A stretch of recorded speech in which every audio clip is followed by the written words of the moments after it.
You're watching HuffPost Live. I'm Nancy Red, and it's never easy to lose someone that you love, but when you're mourning during the holiday season, it can be especially challenging to heal. Between the decorations, parties, and presents, some people can find it overwhelming to participate while experiencing so much grief. But there are ways to cope, and joining me now to discuss how to find ways to heal during the holidays, we have a great panel, starting with Mary Beth Sakaki, a registered nurse whose son passed away. We have Nicole Scaro, a mother of 4 who lost her son last month. Sarah Lindberg, a school counselor whose father died. And joining on Musette, we have Joan Marie Whelan, a relationship and intuitive expert and author of the book Love, Heal, Fulfill. Thank you all so much for joining us. Joan, I want to start with you to get a little bit of a scope. It's difficult to lose anyone at any time, but why are the holidays especially challenging? My feeling for the holidays is it's like family time. People want to come together, they want to be connected, and I think a lot of people feel alone. And the thing that people must understand, when you lose a loved one, it's tragic, it's heartbreaking, and you need to be present with your emotions, but you need to also know that they don't ever leave us. And so if you can open yourself up to connect with them, to ask them to visit you in dreams, and to be with you, I think it'll help you along your journey. But the holidays are a time where connection and camaraderie and love and hugs are really needed, and I think people crave and miss those that aren't with us. Right, and so it's normal. It is normal, but is it fight or flight, right? Is it better to just hole away in your bed and just not do anything? No, and I've done that. I mean, I lost my dad at 16 during the Easter season, and I didn't think you could laugh. I didn't think I could play. I think I had to be so sad. I thought I had to cry for a year.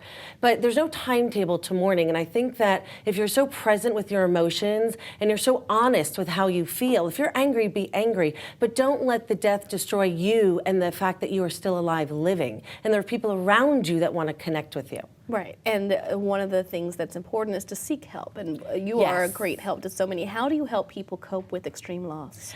Oh, that's a brilliant question. I am also a medium, so I can actually talk to those who've crossed over, and I think that's an added bonus for people.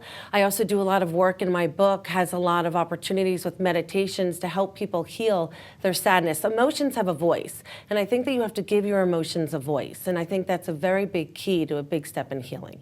Nicole, I want to bring you into this conversation because when we're talking about giving emotions a voice, you agree, right? That's why you're joining us. We're so grateful. Talk to us about where you are right now. What's happening in your world? I think emotions are probably one of the most important part of this. So my son was diagnosed at 11 months old, and over the past 15 months, giving emotions a voice through his whole journey through cancer, and then the last 12 days where we didn't know what was going on, we had to give it because otherwise it just ate you away. So I think, and I'm also the mom of 3 other boys too, and it's very much working through them on teaching them on how to work through the feelings that they're having and the emotions, because like my 3-year-old grieves much differently than my 9-year-old, and even my 1-year-old we've noticed has done things very differently than before my son Vito had passed away. So I think emotions are probably one of the most important that is going to either make it or break it, and we're only 3 weeks into the mourning process of after losing Vito, so we're still in like the depths of the ugliness part of the grieving and fighting every day to find the beauty in life still. Right, and I truly honor you. I mean, it's so courageous so early on to talk about losing your son, and my heart goes out to you and your family. And you know, I was talking about this with my cousin recently because we've lost some very close friends, not as young as you have with your son. And I encourage you to do what you all feel is right. It's like, do you have something special over the holidays that you could do to honor your son? You know, as a family, whether there was a favorite game to play or a favorite toy, or to do something to honor him as a beautiful soul and to honor you as being a courageous mother and a very big angel for your family members that are here on earth. And you have to, it's a very courageous for a parent to live and to be here on earth and to help with their loved ones that are still living and to move on, because you're also grieving and you're wondering why. And you're wondering how could this happen, you know, to our family possibly. And I also hope that you write out your emotions, maybe write some beautiful letters to your children that are alive and to your son that had passed. I think that'd be beautiful. Right, Nicole, what thus far, even though it's only 3 weeks in, have you found to be helpful for you, and what have you found to be helpful for your family? Well, it's funny that she brings up writing letters, because that's actually what we've been doing this whole time. Our son, Vito, actually has a really huge Facebook page with about 20,000 followers, and I have been writing him letters since he was very little and just beginning into the cancer treatment. and we've written letters in depth on not only going through the emotions of brain tumor and becoming disabled and losing, but we've done that, and, you know, we've compiled them together, and we've written stuff together with my other sons. And as regards to, like, traditions for Christmas, it's kind of, we're in the limbo, because last Christmas we spent in the hospital, and he was sepsis. He had a blood infection, and it was a very scary time. And then the Christmas before that was his first Christmas. So we're in trying to figure out, because we spent 15 months in crisis trying to keep Vito alive. And out of that 15 months, probably 10 of them, if you were to add up the days, we spent in the hospital, inpatient. So we're trying to refigure out everything that we are and re-piece together our family. And by doing that, we remember most of everything is that Vito really did live by love. So at the end of the day, we share love more than anything, and we stumble through it, and we fall down, and we make a lot of mistakes, but that's kind of what we are doing right now. I love that, and it's so important. And again, I thank all of our panelists, because so frequently we don't have conversations like this until a few years have passed, and we look retrospectively. Mary Beth, for you, this is also your first Christmas without your son, right? So Yes. We're in a very different phase. This is a new journey, as Nicole alluded to. Yes, it's been a very difficult journey for me. Matthew lived with me the last 7 years of his life, and we battled his addiction together. Me being a nurse, I just assumed that I could fix him like I fixed my little patients. I was a NICU nurse, and I saved other mothers' babies, but I couldn't save my own. I do agree about getting your emotions out. I started writing a blog called Mother's Heartbreak. Probably Matthew died January the 3rd. I started writing in February, and I would just write for myself. And it is the story of our journey through his addiction. And I would sit and I would close my eyes, and I would just relive it all from the very first early days when I had no idea how bad the disease was. And a friend of mine came over and started to read it. I was really, in the beginning, just writing it for myself. And she suggested that I needed to share it. So it is out on Facebook, and I have been so humbled by the responses from the other mothers who have lost their children and know this horrible grief that takes over every cell of your body. They are, mourning with me. We support each other. And I also, the mothers whose children are still alive and battling this battle, I've been there, done that, and I kind of guide them as to what to do and how to feel. And, like I tell them, tough love is not for everyone. I tried it, and it was harder on me than it was on Matt. And to not beat yourselves up, because it is a disease. Addiction is just unfortunately, like cancer. It is a killer. And the medical community still has such a stigma against addicts. And I did too in the very beginning, but when I got to know these mothers and I got to know more addicts through Matthew, it blew my mind that these are wonderful, loving people. For whatever reason, they just got hooked on pills. Matthew had back surgery. He did not want to be an addict, but the way these doctors prescribe the pills, like they're candy and it's a never-ending cycle, they get hooked. And there's very, very little help, unfortunately, in the world of addiction. So I do try. This, actually last Saturday, I did a blanket drive in honor of Matt. I called it a hug for Matt. And I took 150 blankets down to the homeless population in Wilmington, under the bridges and in the parks. And it made me feel so absolutely wonderful to be able to do this, because there are other mothers' children out there that are living on the streets. And I was not strong enough to do that for Matt. But I felt humbled. Mary Beth, I just want to share with you, and I want to honor you. I know, and I see your son, and I don't know if it's you or if there's another mother here who's lost a son who either liked soccer or loved to be outdoors, because I just see him sitting outside in a field by a tree. He loves the warmth of the sunlight. He loves to be outside. And he keeps telling me, it's such an honor for what you're doing for him. And he tells me that you're the one who's the hero, not him. And he keeps saying to me, and I do feel like you wrote him a love letter when he passed, or put something in his coffin, or put something in him. And I don't know, because I see that you take something with you that's his outside. So I don't know if it's a chain that he used to wear, or you're wearing a chain. in honor of him? I'm actually wearing a chain that was given to me. It's Matthew's fingerprint that the girls got from me. Matthew was cremated, and I do have his ashes here. Right, you have. I was because he said, "Bring up the chain, bring up the chain," and it's interesting because I also know sometimes he turned a little bit to alcohol to numb the pain he had. He was in chronic pain for a long time. He said some of the emotional things he suffered from was insecurity and feeling less than, and he had some of his own battles to fight with people, not you, who were mean to him or who put him down, things like that.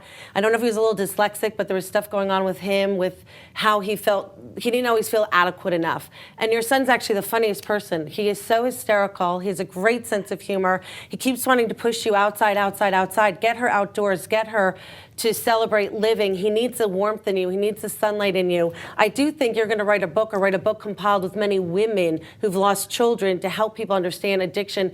Addiction is a very serious problem in our country, and it's not to look at people and to have judgment, but it's to have compassion for the place that they are in, and to honor them that they are fighting a battle right now that many of us do not know about. And I think when we're looking at this, when we're looking at Nicole, who lost her child 3 weeks ago, yes. and we're looking at Mary Beth, we're going on 11 months now, acknowledging that it's still very new. It is. And grieving never really ends. It right? never goes away. It's raw. And, and I don't think there should be a time limit on grieving. I think that people need to have the balance that if you're having a bad day, like my wish for you or for anyone who's lost somebody, is not to be so depressed that you hide for 3 weeks or 3 years and you don't come out to be with the living, and you don't shower and you don't take care of yourself, and then you end up getting sick.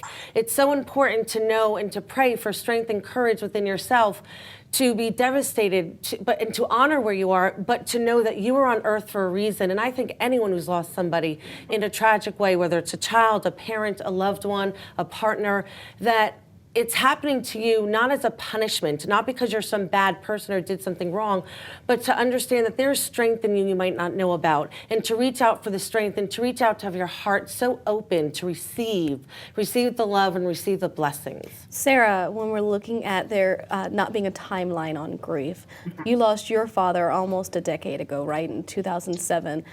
Yes. It doesn't end. How does it change? How does the evolution of grief continue? So what I find is that as the years go on, and with my own children, we create new traditions. So my dad is woven into everything that we do. I find that that any story I tell to my children always includes something from him. That's absolutely incredible. And so by doing so, while it has been nearly 10 years, his spirit is still alive. That's what family is, right? Yes, absolutely. When he was in the hospital and he was about to pass away, the doctors obviously took him off of all the machines and everything, and he had been non-responsive for about 24 hours. And my one brother finally made it to the hospital, so we were all surrounding him, and I was holding his hand, and I was closest up to his face. And he had, like I said, he'd been non-responsive for 24 hours. All of a sudden, probably within about 10 seconds before he passed away, he opened up his eyes, and a single tear came out of his eye. And so we knew in that moment that he heard us. And so part of what we vowed to him when we were standing around that bedside is that we will not go on our life being hurt all the time and being sad all the time, that we will have those moments when that happens. However, we also promised him that we would continue on with his memories and his traditions.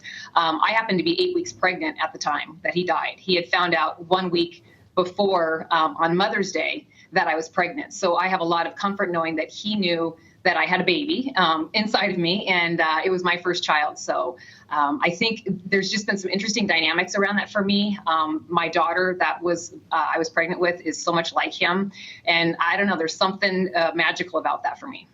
Well, it's interesting because I was going to say to you, he could hear you, and then you said he could hear us. And our loved ones hear us, whether they're in a coma, whether they're passing, whether they're on the other side. They hear us all the time. And I think it's great to schedule appointments with your loved ones and say, come meet me at this time, or share with us, or join us.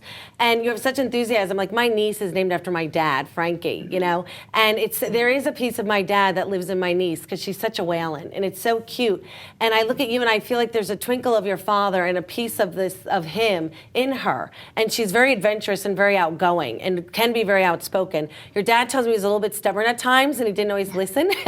He didn't always like the advice. And I don't know if he also had heart trouble, because before, when I came on, my heart was so tight and I said, oh my God, there's a clogged artery. Don't, is it me? And then I said, no, I said, somebody lost a father that I'm going to meet today. And I just see the heart trouble and the heart problems. And your dad said he honors that he didn't always take care of himself the best, and he thought he always knew what was right. But he says you all schedule meetings and you schedule family time, and that means the world to him. I don't know if he ever wore a checker jacket or a lumberjack jacket. You know those flannel jackets? Because he's showing up in a flannel jacket. Yes, he's showing up with that, and he's like has his work boots on, like he wants to get outside and get the fire and get the wood and get be outdoors. So the spirit of your dad lives on, and it's true. It's I think it's also important for families to come together and hold each other and cry together and be really sad, but then say, let's watch a favorite movie or let's do something funny. And I think you have to balance humor and crying and healing and everything all together. I think it's so important. Nicole, especially. Oh, please go ahead. Go ahead, Sarah. I was going to say you hit a really good topic for me when you said schedule time. My husband made a bench for my dad after he died, and we put it on his favorite trail that he walked. And about 2 or 3 times a year, we all go to that bench. And for some reason, that's become our way of joining hands and reaching out to each other and honoring him. And somehow sitting on that bench together as a family brings him closer to us. And so I totally agree with your thought about scheduling time to pay tribute to that person that we've lost. Nicole, when we're looking... I agree also. I have a garden at the church where Matt... Mary Beth, you were saying you have a garden. I think your connection froze. We're going to work on getting you on the telephone. But Nicole, when we're looking at this, I think a key aspect that we're moving into in this conversation now is not being afraid to simultaneously laugh and cry. I mean, with the holiday season, frequently it's like, yay, cheer, cheer, cheer, cheer, cheer. Well, you know what? Yes, they're young. Yes, you have an almost 10-year-old and 2 other children. But they can also cry and laugh and still enjoy the holiday season, right? Oh, yes. It's actually something we really push on with our family as well. We do a lot of where we'll go from crying to laughing and cry while laughing and everything as a whole. My almost 9-year-old, almost 10-year-old, probably the most conscious of it, and he'll go from 1 second absolutely laughing to just in tears because he misses his brother. And then, like, my 3-year-old, for instance, like, we'll be playing around, and all of a sudden he'll go, where's Vito? And we'll have a conversation again about how Vito went to heaven and everything. And then it brings me and my husband, of course, to tears. And we say that a lot, me and my husband, like, every morning it's a conscious get up. Like, more than anything, I want to lay in bed, my husband too, and just cry. But we don't have that option most of the time because we still have 3 other children to raise, and we're leading them a very just important lesson right now on the rest of our life about grieving many things. Hopefully they don't have to grieve something as major as losing their brother they don't have that many times in their life. But even getting over other things, like, we consciously every morning sit there and go, we need to get up. It's okay to cry in front of them. It's okay to do this. But we need to get up right now. And we get up and we start our day. And we know that it could go from crying to laughing to being sad to being happy. And we don't have expectations for the day, but our expectation, I guess we do have just one. It's just to make it through with love. So.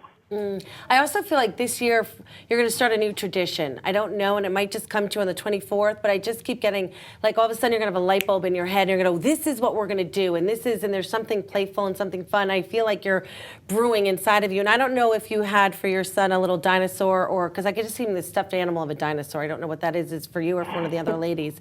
But, and then I see this red little toy, but I just keep seeing, like, your son is running around playing, and he keeps saying to me, tell my mom my legs work. My legs work. So I think that's really important for you to know. I also see music.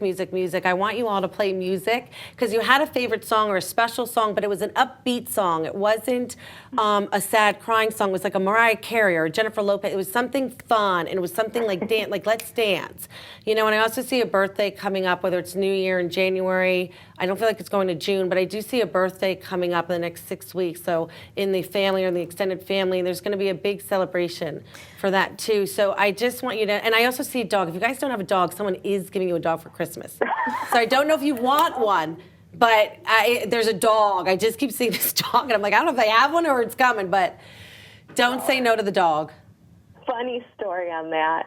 So Vito passed away from a brain bleed as a complication of medulloblastoma. So that's why it was more sudden than we were expecting, and he went into surgery. And I promised him a huge stuffed animal if he made it out unscathed. And the funny story that we share a lot is he was on propofol and falling asleep, so his eyes were closed, and he's out, and I whisper, like, if you wake up from this unscathed, I will get you the biggest stuffed animal I find. And he's out, his eyes are closed, and they shoot up, and he smiles so big, and then he fell back asleep, and all the nurses were like, how did he do that with that much drugs in his system? And so I ran to the gift shop, of course, and found this huge dog. And then when Vito, he ended up having 3 neurosurgeries and never regained consciousness. And I told my husband, I said, we're getting a dog. Vito, wake up, we're getting a dog. We're getting an English Mastiff because we have 4 boys. We need an English Mastiff. And my husband's like, no. I'm like, yeah, we are. And so it's funny that you mentioned the dog, because now me and my husband are going back and forth on whether or not we should get that dog. But it really means a lot that you say that his legs work, because Vito, that was our biggest dream for Vito in life, to use his legs. Wow. So, yeah.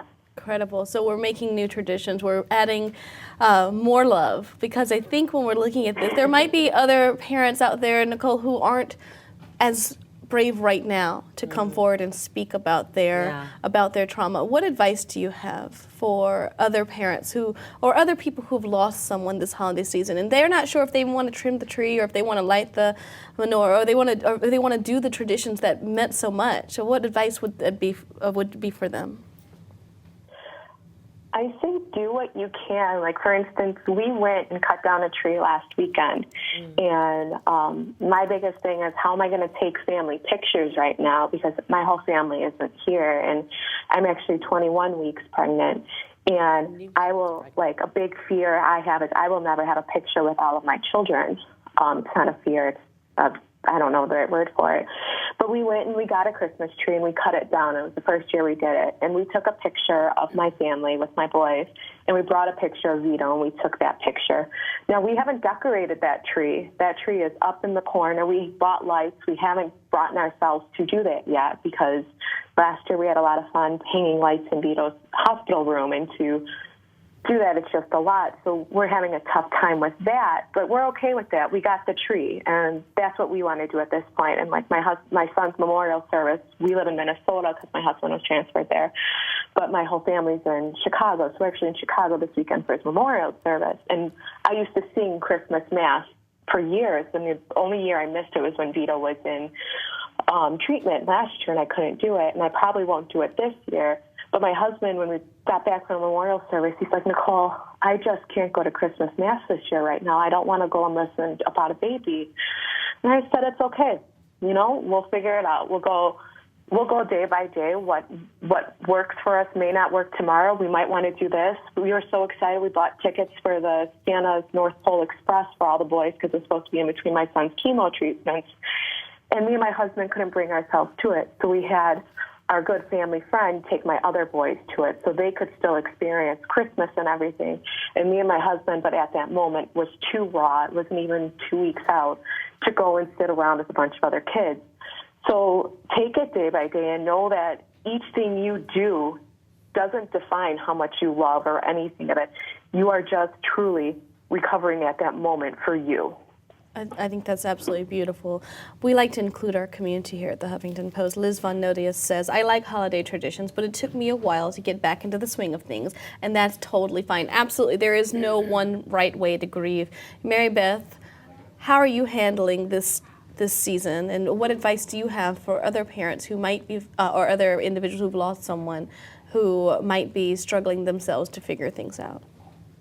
Well, I think you need to give yourself a break. And if you're having a bad day, then just allow yourself to have it.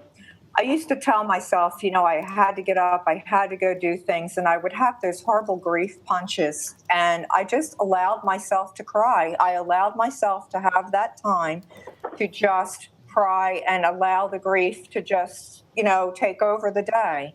I suggest to mothers, don't beat yourself up. There is no Hallmark family. That is a commercial. No one is perfect.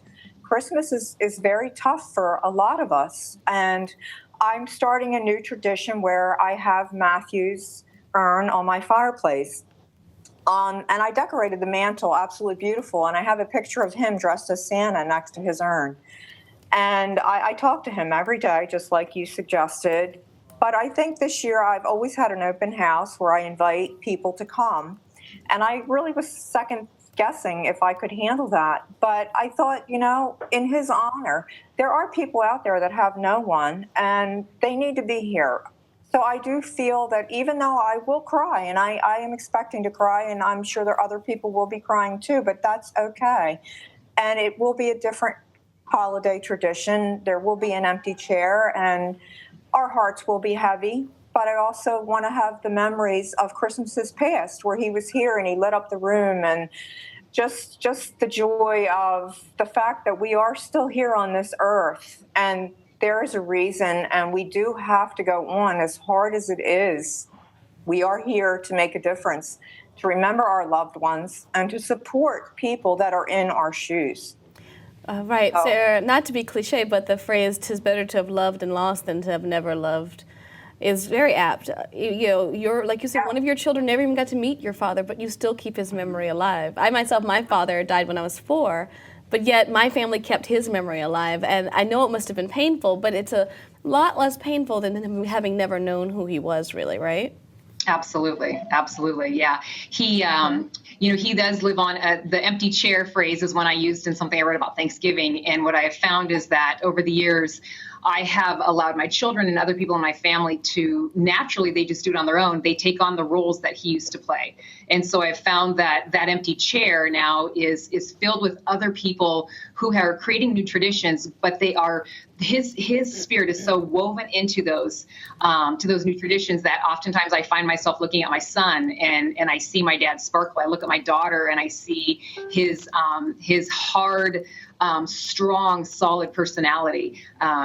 And one thing that I talk a lot with students about that I work with is that one thing I've learned over a decade almost is that you have to give yourself permission to be happy. You have to give yourself permission to not think about it all the time. I have many students who say to me, I feel guilty when all of a sudden I'm happy. I feel guilty when I'm not thinking about my brother or my dad or my mom. And we have to learn to give ourselves permission to be okay with that. It's not, our loved ones would not expect us to grieve them 24 hours a day. Or even if they did, I'm not going to say that, Sarah. There might be some people who are confused as to why you are not at that altar for 24 hours. They would hear, of course, all your families are fantastic. But what she's saying, though, is giving oneself permission not just to grieve, but also to heal and to just try.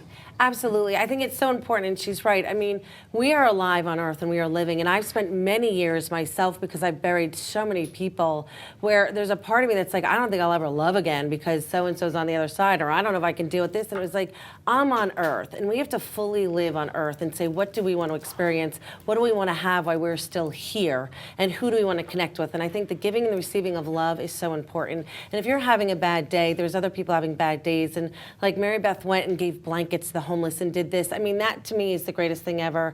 I run around and I give money to people I feel that really need it. I'll stop at a gas station and say, here. And just the connection that you have with people and you say, I want to give this to you, it changes their world for that moment. And if we could help people change their world for just 1 minute in time, then we have done what we came here to do on earth. And I think that's what it's about, is to help each other. It is, no matter where you are in the grieving phase, we are all here to help. Joan, we appreciate you being here, and a huge thank you to Mary Beth, Sarah, and Nicole. Our best wishes to all of you and your family. And for more information for those of you watching on how to heal during the holidays, check out our resource well below this video screen, and stick around because Josh Zepps is up next.